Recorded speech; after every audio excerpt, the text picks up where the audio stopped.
Would I ever reconsider letting someone back into my life after they tried to disrupt my marriage? I never thought I would, yet here I am, having done just that. Let me explain.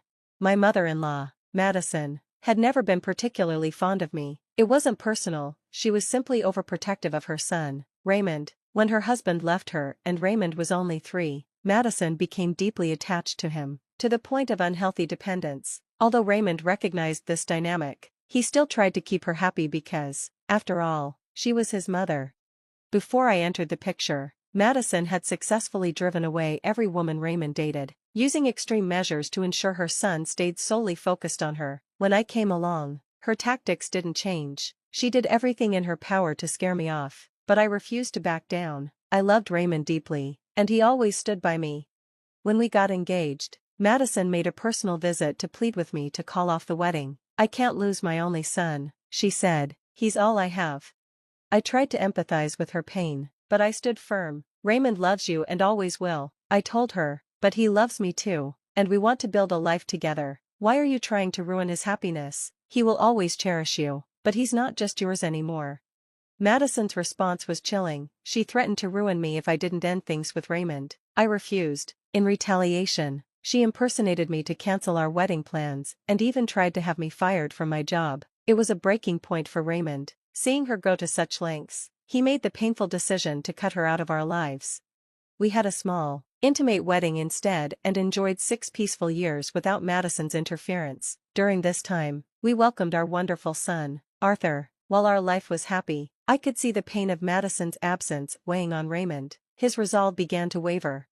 Eventually, Madison reached out, begging for forgiveness. She used a new number to contact Raymond and apologized profusely. Please, Denise, he pleaded with me. Let's give her another chance. She's all alone, and I want Arthur to have a relationship with his grandmother.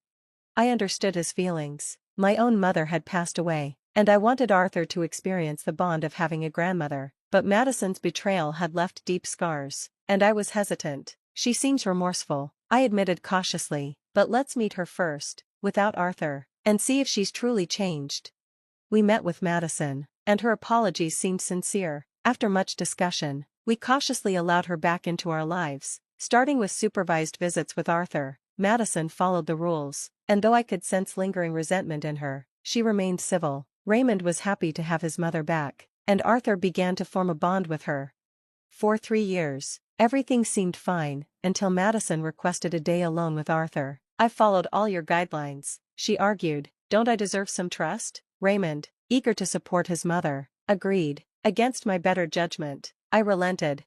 When I went to pick Arthur up that evening, the house was locked, and neither Madison nor Arthur was there. Panic began to set in. I tried to stay calm, assuming they'd just gone to the park or out to eat, but as I called Madison repeatedly with no answer, dread began to creep in.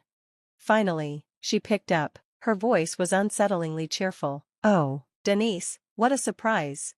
Madison, where are you? I'm here to pick up Arthur, but the house is locked, I said, trying to keep my voice steady. Wouldn't you like to know? She replied, her tone playful and evasive. Madison, this isn't funny. Tell me where you are. Arthur needs to come home now, I said, irritation seeping into my voice. No can do, Denise, she said with a sing-song tone. We're having too much fun to come back just yet. The playful tone in her voice set off alarm bells. Madison, stop playing games, I said, my patience wearing thin. Where's my son? Her voice dropped, chilling me to the bone. Do you really think you'll ever get him back? My heart sank. Millions of terrifying thoughts raced through my mind as her words echoed ominously. Trying to keep my composure, I began recording the call. Madison, this is serious. You need to bring Arthur back now. I'm not joking. And neither am I, she replied coldly. He's not coming back, ever. Her declaration froze me in place, my worst fears materializing. Panic surged through me, but I forced myself to stay calm. The stakes were too high to let fear take over. Madison, I said firmly, this isn't a game. Return my son, now. I'm not joking, Denise. I've already told you, you're not getting your son back, Madison taunted, her voice dripping with malice. Oh, how I wish I could see your face right now, she added with a cruel laugh. Please, Madison, don't do this. You're scaring me. This isn't okay, I begged, my voice trembling. I just need Arthur back. Tell me where you are, and I'll come get him. Her response was a chilling burst of laughter, the sound so unnatural it sent a shiver down my spine. My panic deepened as the reality of the situation set in. Part of me hoped it was all a cruel joke or some twisted game, but Madison's next words dashed any lingering hope. Are you scared, my dear daughter-in-law? Does it make you sad not being able to see your son because of me? How does it feel to have someone take your child away? Why are you saying these things, Madison? What do you mean? I asked, my voice barely steady. This is how I felt when you took my son from me, she spat, her voice filled with venom. It doesn't feel good to be the victim, does it, Denise? Madison, you're acting insane. You don't know what you're doing. Please, stop this madness, I pleaded, my voice rising in desperation. Her rant continued, unhinged and spiteful. You told me to stop seeing my son. You told me to leave, to cancel the wedding, but I didn't. And then you made him cut ties with me. Did you really think I'd let that go? Listening to her unravel was one of the most terrifying moments of my life. Every word dripped with hatred, and her fixation on revenge was undeniable. I paced back and forth on her driveway, my thoughts spiraling with fear for Arthur's safety. Madison, what you're doing is absurd. Raymond chose to go no contact. It wasn't just me, he made that decision because he loves me, and I love him. If you'd accepted our relationship, you could have still been a part of our lives, I argued, trying to reason with her. Stop your nonsense, Denise, my son doesn't need you. We were perfectly happy before you came along and ruined everything, she snapped. Madison, you're being delusional. Raymond wasn't going to stay single forever. Life changes, it's natural. You need to accept that we're happy together, I countered. I don't care if you're happy, I'm not, and that's what matters, she shot back. You took my son away, so I took yours. It's only fair. Her words struck me like a thunderclap. She had nursed this resentment for over a decade, waiting for the perfect moment to strike back. Tears welled up in my eyes at the thought of her harming my son. Trembling, I switched the phone to loudspeaker and messaged Raymond, detailing the situation while trying to keep Madison talking. Madison, this has to stop. If you're upset with me, fine, but leave Arthur out of this, I implored. Oh, please, I'll do whatever I want. You took my son, so taking yours is only fair, she said coldly. Think about Raymond. You love him, don't you? What you're doing now will only push him further away. He'll resent you for this, I said, hoping to appeal to her maternal instincts. Raymond will come around, he always does, she sneered. Soon it'll be just him, me, and my grandson. We'll be happy without you. You're wrong, Madison. Raymond will never forgive you for this. He's already left his office and is trying to find you, I said firmly, hoping to unnerve her. It won't do him any good. He won't find me or Arthur. I'll tell him where we are once he realizes he made a mistake marrying you, she mocked. Her chilling confidence only fueled my determination. I was done playing her games. I've had enough. Madison, tell me where you are, or I swear I'll call the police, I shouted, my voice trembling with fury and fear. Madison's laughter cut through the phone like a jagged knife, her tone eerily calm and calculated. Go ahead, Denise, call the cops. It won't do you any good, she taunted, her words chilling me to the bone. What do you mean? What have you done with Arthur? I demanded, my voice breaking as panic surged through me. My heart pounded wildly as I stood in her driveway, desperate for answers. I'm not even in your state anymore, Denise, Madison revealed coldly. By the time the cops figure out where we are, we'll already be gone. Her words hit me like a sledgehammer, and I struggled to steady my breathing. You're sick, Madison, you need help. This is psychotic. Her response was venomous, laced with deranged confidence. It's only a matter of time before Raymond comes back to me. Arthur loves me too. We'll be a happy family, without you. You took my son away, Denise, now I'm taking yours. Her twisted logic left me reeling. I gripped the phone tightly, my mind racing with fear for my son. Meanwhile, Raymond was at the police station, filing a report and alerting authorities. I stayed on the call, trying desperately to extract more information. Then, through the phone, I heard a sudden banging noise, followed by Arthur's voice, muffled but unmistakable. Relief and dread washed over me simultaneously. What's going on, Arthur? Why have you locked yourself in the bathroom? Madison's voice snapped, her frustration barely contained. I know what you're trying to do, Grandma, Arthur shouted, defiant and brave. You lied. You said my parents wanted to surprise me, but I heard you on the phone saying you won't take me back to them. His words struck like lightning. My son had seen through her lies and was fighting back. Don't be so dramatic, Arthur, Madison coaxed, her voice dripping with manipulation. We're just having fun. Your dad will be here soon, and then the three of us can live happily without your mom.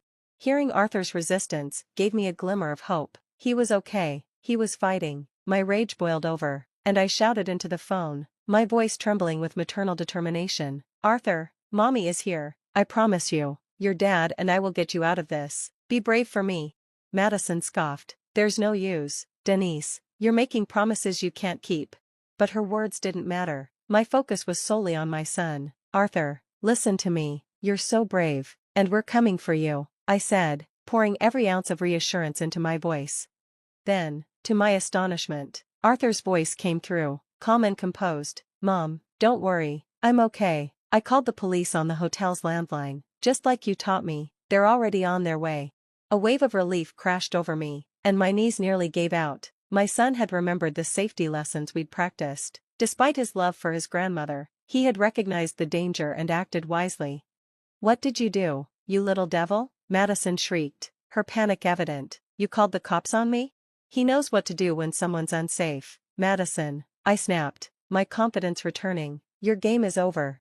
Madison's desperation flared. I can still take him away. Denise, he's still with me, and you don't even know where we are. Arthur's voice cut in again, firm and defiant. There's no point, Grandma. The 911 operator says the police are already at the hotel. You can't get me out before they come. Mom, we're in Salt Lake City, Utah. Come and get me. His revelation hit me like a jolt. Madison had taken my son 3 states away, making it nearly impossible to find him without his bravery.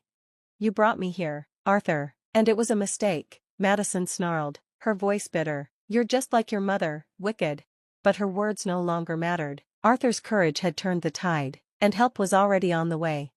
I was galvanized by the knowledge that help was close at hand, and my son had done everything in his power to ensure his rescue. Madison's audacity left me seething, but my focus remained on reuniting with Arthur and ensuring his safety. After the chilling revelations from Madison, I knew rushing headlong wouldn't resolve the situation.